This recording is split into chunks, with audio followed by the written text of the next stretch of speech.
أعوذ بالله من الشيطان الرجيم بسم الله الرحمن الرحيم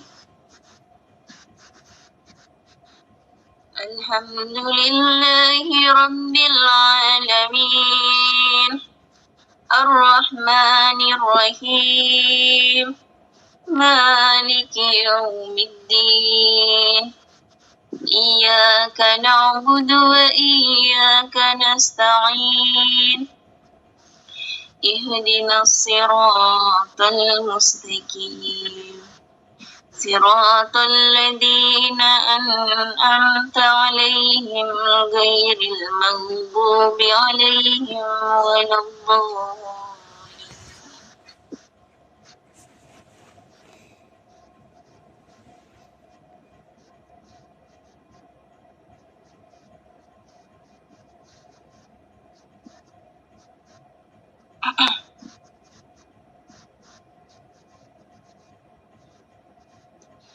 بسم الله الرحمن الرحيم وإذ نجيناكم من آل فرعون يصومونكم سوء العذاب يذبحون أبناءكم ويستحيون نساءكم وفي ذلكم بلاء من ربكم عظيم.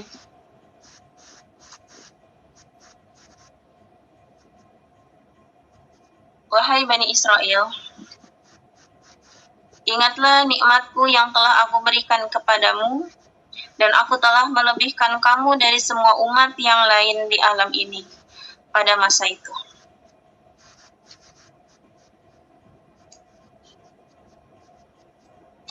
Pada ayat ke-47, Allah Subhanahu wa Ta'ala mengingatkan mereka Bani Israel atas nikmat yang telah dianugerahkan kepada mereka melalui orang-orang terdahulu dari kaum mereka, yaitu bahwa mereka telah dimuliakan dengan dijadikannya para rasul yang diutus berasal dari kaum mereka. Mereka juga telah diberikan Alkitab yang juga menjadi kitab semua orang pada zaman mereka. Seperti disebutkan pada ayat Quran surat Ad-Dukhan ayat 32 dan Quran surat Al-Maidah ayat 20.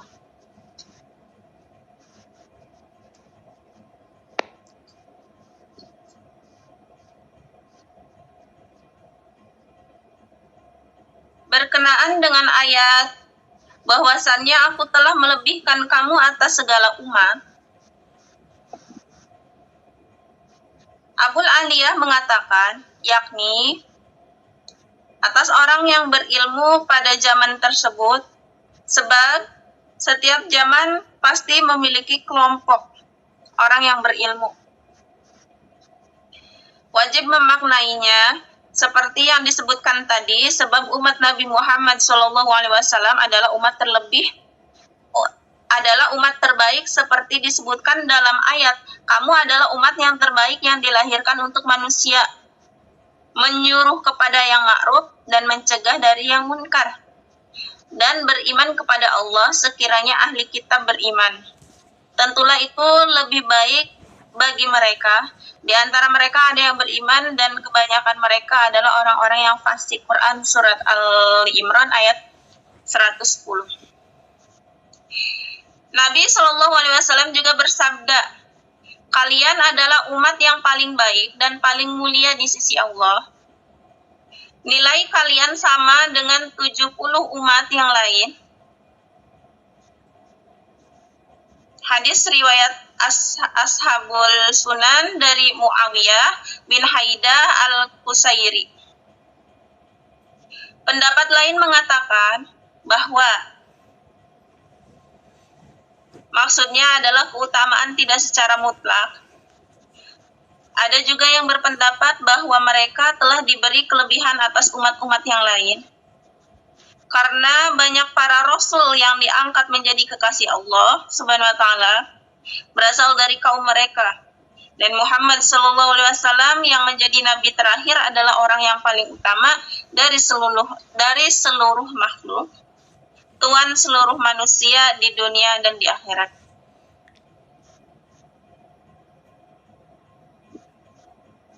وَإِذْ فَرَقْنَا بِكُمُ الْبَحْرَ فَأَنْجَيْنَاكُمْ وَأَغْرَقْنَا آلَ فِرْعَوْنَ وَأَنْتُمْ تَنْظُرُونَ. Dan takutlah kamu pada hari ketika tidak seorang pun dapat membela orang lain sedikit pun, sedangkan syafaat dan tebusan apapun darinya tidak diterima dan mereka tidak akan ditolong. Pada ayat ke-48, setelah Allah Subhanahu wa taala memperingatkan kepada Bani Israel atas nikmat yang telah diberikan kepada mereka, selanjutnya Allah memperingatkan mereka betapa panjangnya pembalasan Allah Subhanahu wa taala kepada mereka pada hari kiamat nanti.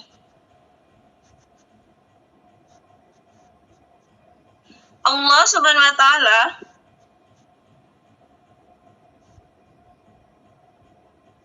berfirman,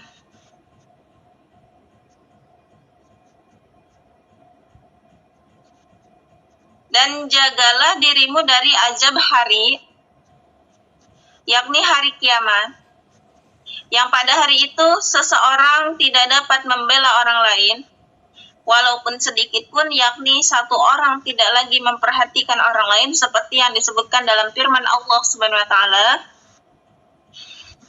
dalam Quran surat Al-An'am ayat 164, Quran surat Abasa ayat 37, dan Quran surat Luqman ayat 33. Yang disebutkan pada ayat terakhir di atas merupakan hubungan yang paling erat. Akan tetapi kelak sampai orang tua pun tidak akan mengurusi urusan anaknya sedemikian. Demikian anaknya pula nggak bakalan ngurusin orang tuanya kayak gitu. Dan Allah Subhanahu wa taala mengancam mereka Bani Israel bahwa apabila mereka tidak beriman kepada Rasulullah dan tidak mau mengikuti risalah yang dibawanya, juga tidak mau memenuhi kewajiban mereka kepada Allah Subhanahu wa taala, maka hubungan kerabat tidak akan ada lagi manfaatnya.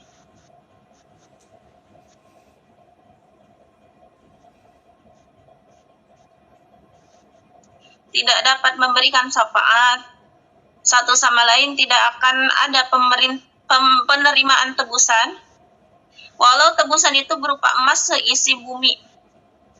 Hal ini juga disebutkan dalam ayat, pada hari itu tidak ada jual beli dan persahabatan, Quran surat Ibrahim ayat 31.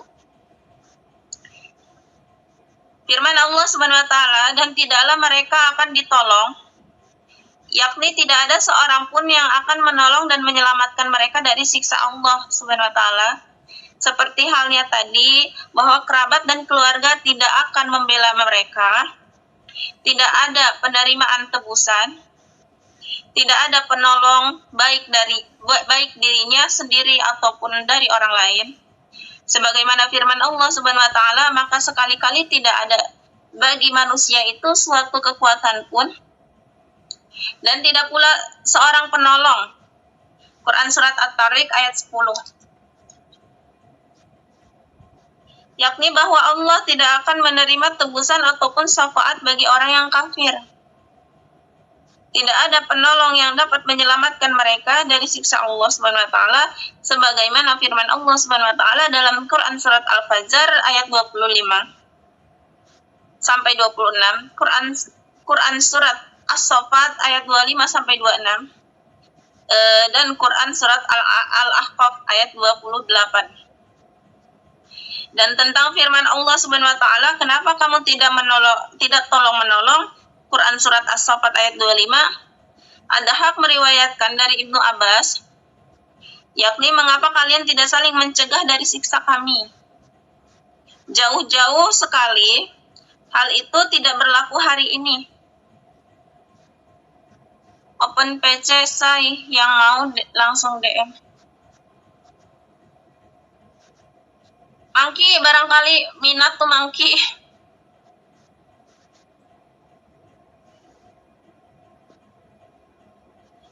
firman Allah Subhanahu wa taala, kenapa kamu tidak tolong menolong? Quran surat As-Saffat ayat 25. Ada hak meriwayatkan dari Ibnu Abbas, yakni mengapa kalian tidak saling mencegah dari siksa kami? Jauh-jauh sekali hal itu tidak berlaku hari ini. Ibnu Jarir mengatakan bahwa takwil dari ayat dan tidaklah mereka akan ditolong. Waalaikumsalam warahmatullahi wabarakatuh, Bagaga. Bahwa pada hari itu tidak ada seorang penolong pun yang dapat menolong mereka. Tidak juga ada penerimaan tebusan atas diri mereka. Saat itu tidak berlaku lagi hubungan kasih sayang di dunia antara manusia. Lenyap sudah sogok, menyogok, dan tebusan.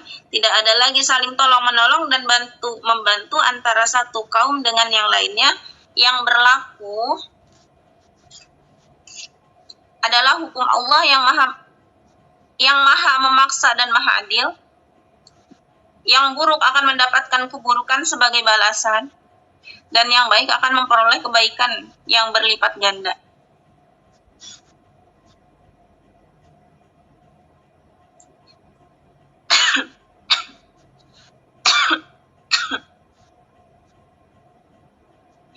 وَإِذْ وَعَدْنَا مُوسَى 40 لَيْلَةً ثُمَّ اتَّخَذْتُمُ الْعِجْلَ مِنْ بَعْدِهِ وَأَنْتُمْ ظَالِمُونَ ثُمَّ عَفَوْنَا عَنْكُمْ مِنْ بَعْدِ ذَلِكَ لَعَلَّكُمْ تَشْكُرُونَ.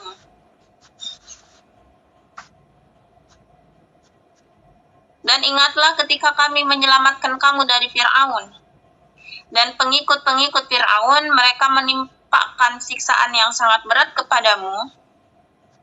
Mereka menyembelih anak-anak laki-lakimu dan membiarkan hidup anak-anak perempuanmu. Dan pada yang demikian itu merupakan cobaan yang besar dari Tuhanmu. Dan ingatlah ketika kami membelah laut untukmu, sehingga kamu dapat kami selamatkan dan kami tenggelamkan Fir'aun dan pengikut-pengikut Fir'aun sedang dalam menyaksikan.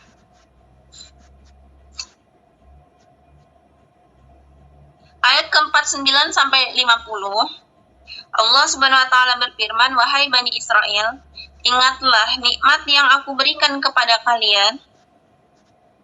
Kami telah menyelamatkan kalian dari Fir'aun dan pengikutnya yang menimpakan kepadamu siksaan yang seberat-beratnya, yakni aku telah melepaskan kalian dari mereka melalui perantara Musa alaihissalam. Mereka telah menimpakan dan mendera kalian dengan siksa yang sangat berat. Hal itu dilakukan karena Fir'aun telah melihat saat kehancurannya. Dia mendapat petunjuk bahwa yang akan menghancurkannya adalah seorang yang berasal dari Bani Israel. Mereka meremehkan anak perempuan yang menyembelih anak laki-laki dari Bani Israel karena takut akan lahir seorang yang akan menghancurkan mereka. Seperti disebutkan dalam surat Ibrahim ayat 6, pendapat lain mengatakan bahwa maknanya adalah mengabadikan siksa tersebut bagi kalian, sehingga dalam ayat tersebut disebutkan mereka menyembelih anak-anakmu.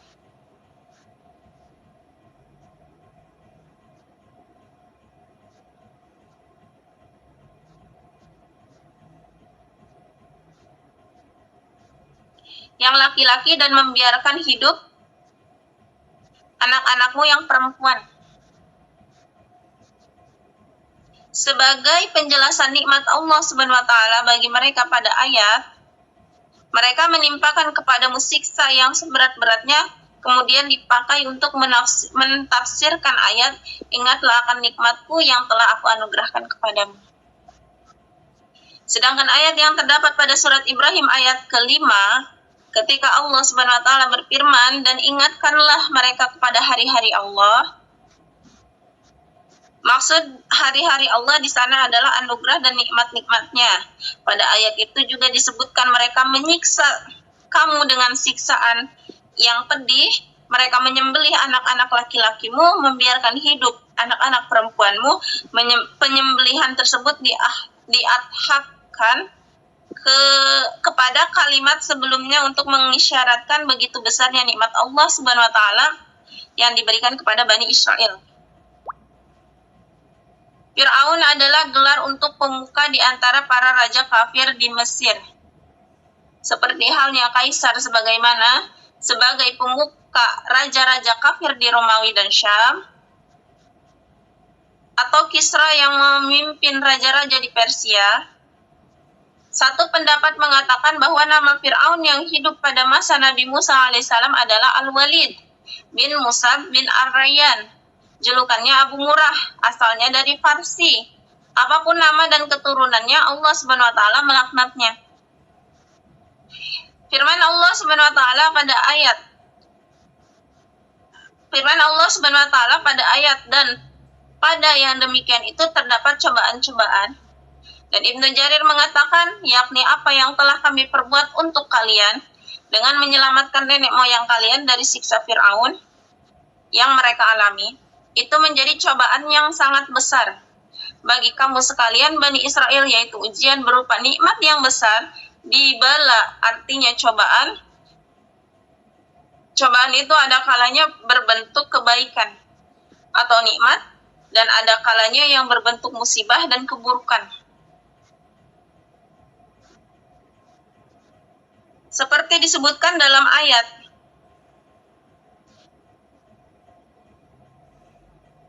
kami akan menguji kamu dengan keburukan dan kebaikan sebagai cobaan yang sebenar-benarnya. Quran Surat Al-Anbiya ayat 35. Dan dalam ayat, dan kami coba mereka dengan nikmat yang baik-baik dan bencana yang buruk-buruk. Quran Surat Al-A'raf ayat 168.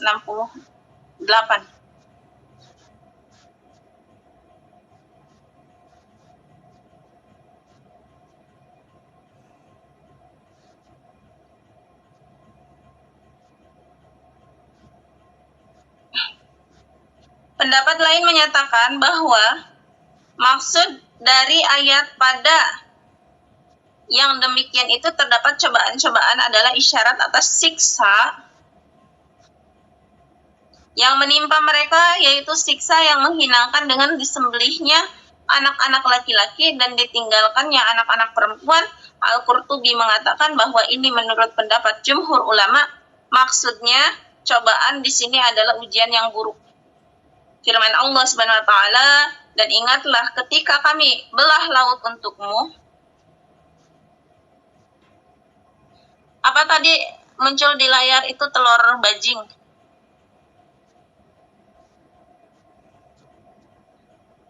Firman Allah Subhanahu wa taala, dan ingatlah ketika kami belah laut untukmu, lalu kami selamatkan kamu dan kami tenggelamkan Fir'aun dan pengikutnya. Pengikutnya sedang kamu sendiri menyaksikannya. Quran Surat Al-Baqarah ayat 50. Kejam. Maknanya adalah setelah kami menyelamatkan dari siksa Fir'aun yang kejam, kemudian kami membawa kalian keluar bersama dengan Nabi Musa alaihissalam, yang kemudian dikejar oleh Fir'aun dan bala tentaranya, maka kami membelah lautan untuk kalian sehingga kami menyelamatkan kalian. Setelah itu kami satukan kembali lautan itu sehingga menenggelamkan Fir'aun dan tentaranya.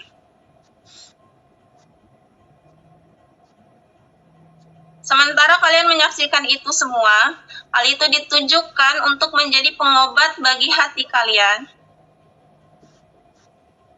atas siksaan yang pernah kalian terima dari mereka. Diriwayatkan bahwa pada hari itu adalah hari Asyura. Seperti diriwayatkan dari Ibnu Abbas, dia berkata Rasulullah SAW mendatangi kota Madinah. Beliau melihat orang-orang Yahudi melaksanakan puasa pada hari Asyura. Maka beliau bersabda, untuk apa kalian melaksanakan puasa di hari ini? Mereka menjawab, ini adalah hari baik, hari di mana Allah Subhanahu wa taala menyelamatkan Bani Israel dari kejaran Fir'aun. Maka Nabi Musa alaihissalam berpuasa untuk itu. Maka Rasulullah Shallallahu Alaihi Wasallam bersabda, aku lebih berhak atas Musa daripada kalian. Kemudian beliau pun berpuasa dan memerintahkan semuanya untuk berpuasa pada hari itu.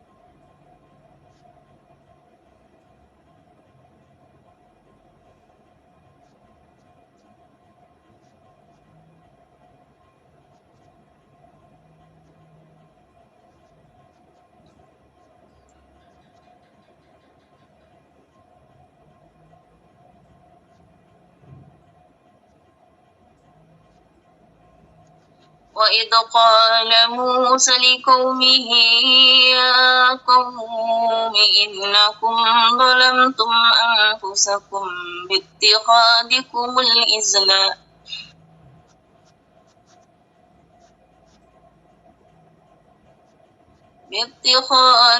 الْإِجْلَ فَتُوبُوا إِلَى بَارِئِكُمْ فَاقْتُلُوا أَنفُسَكُمْ ذَلِكُمْ خَيْرٌ لَكُمْ عِندَ بَارِئِكُمْ فَتَابَ عَلَيْكُمْ إِنَّهُ هُوَ التَّوَّابُ الرَّحِيمُ وَإِذْ قُلْتُمْ يَا مُوسَى لَن نُّؤْمِنَ لَكَ حَتَّى نَرَى اللَّهَ جَهْرَةً فَأَخَذَتْكُمُ الصَّاعِقَةُ وَأَنْتُمْ تَنْظُرُونَ.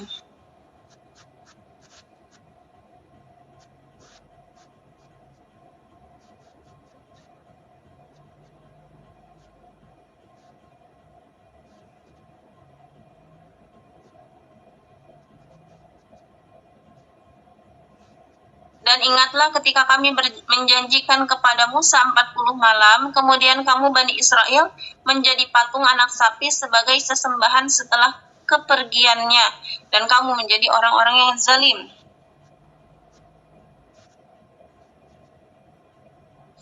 Kemudian kami memanfaatkan kamu setelah itu agar kamu bersyukur.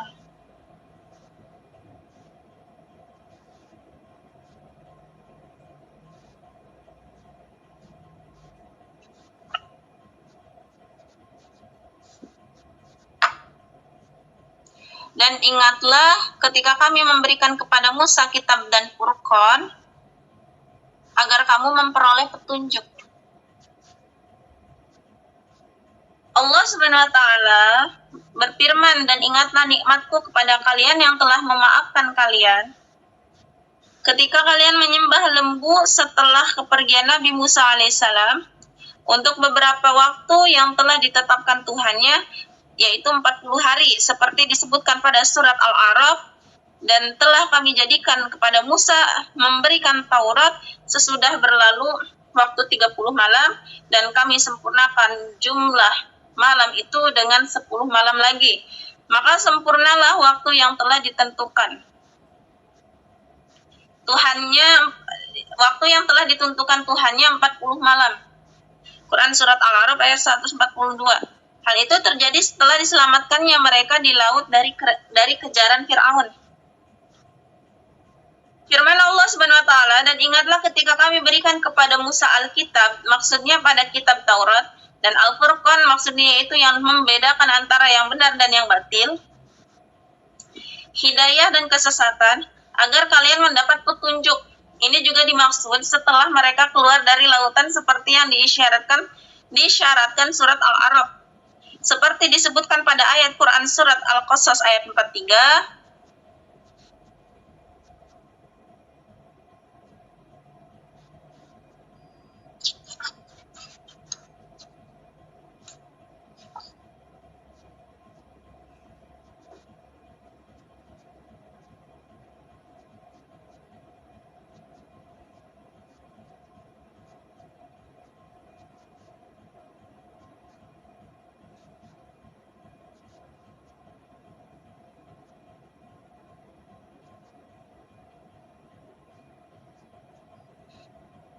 وإذ قال موسى لقومه يا قوم إنكم ظلمتم أنفسكم باتخاذكم العجل فتوبوا إلى بارئكم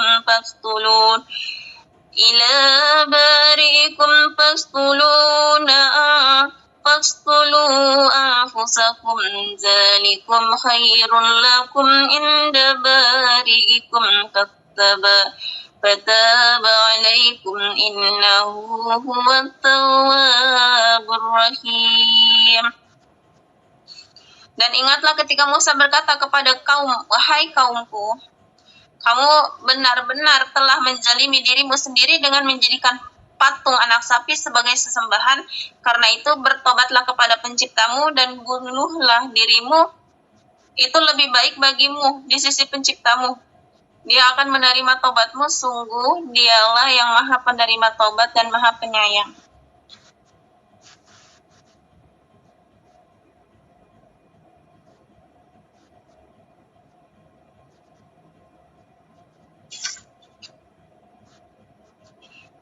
Ini merupakan bentuk taubat yang diterima Allah Subhanahu wa taala atas Bani Israel yang telah menyembah lembu. Ketika apa yang ada di dalam hati mereka pada saat menyembah lembu, Allah Subhanahu wa taala berfirman, maka bertobatlah kepada Tuhan yang menjadikan kamu, yakni kepada Tuhan yang telah menciptakan kalian. Ini sebagai bentuk peringatan atas besarnya dosa yang telah mereka lakukan. Dengan kata lain dikatakan kepada mereka, bertaubatlah kalian kepada Tuhan yang telah menciptakan kalian. Tetapi kalian malah menyembah selain Dia. Ibnu Jarir meriwayatkan dari Ibnu Abbas atas perintah Tuhannya, Musa memerintahkan kaumnya untuk membunuh diri mereka sendiri. Ibnu Abbas mengatakan orang-orang yang menyembah lembu itu duduk bersama-sama, kemudian orang-orang yang tidak menyembah lembu berdiri dengan memegang pisau pada tangannya. Setelah itu ruangan digelapkan sehingga tidak ada cahaya sedikit pun. Dalam kegelapan itu mereka saling bunuh. Setelah beberapa lama,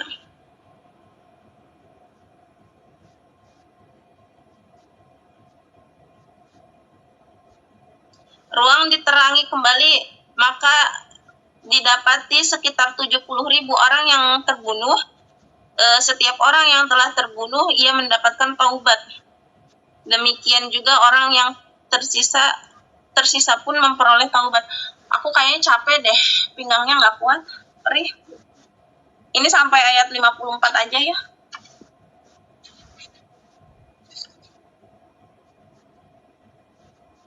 Berkenaan dengan ayat dan bunuhlah dirimu, As-Sadji mengatakan orang-orang menyembah lembu dan tidak menyembah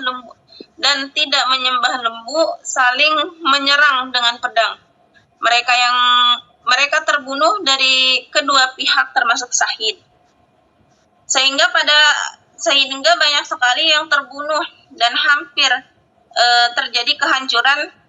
Yang terbunuh mencapai jumlah 70.000 orang, sehingga Musa dan Harun alaihissalam memohon kepada Allah Subhanahu wa taala, ya Tuhan kami, sungguh kami telah menghancurkan Bani Israel, sisakanlah wahai Tuhan. Kemudian mereka diperintahkan untuk menghentikan pertempuran itu dan orang-orang yang tersisa diberikan taubat. Orang yang terbunuh sebagai syahid dianggap sebagai penghapus dosa orang-orang yang masih tersisa. Oleh karena itu Allah Subhanahu wa taala berfirman, maka Allah akan menerima taubatmu, sesungguhnya Dialah yang Maha Penerima taubat lagi Maha Penyayang. Berkenaan dengan ayat ini, Ibnu Ishaq mengatakan kepada Musa kembali menemui kaumnya dan membakar lembu yang disembah oleh kaumnya. Dia menghadap Tuhannya bersama dengan orang-orang yang dipilih dari kaumnya. Orang-orang yang dipilih itu pun disambar oleh petir. Kemudian bertanya, apakah itu sudah cukup sebagai taubatnya Bani Israel?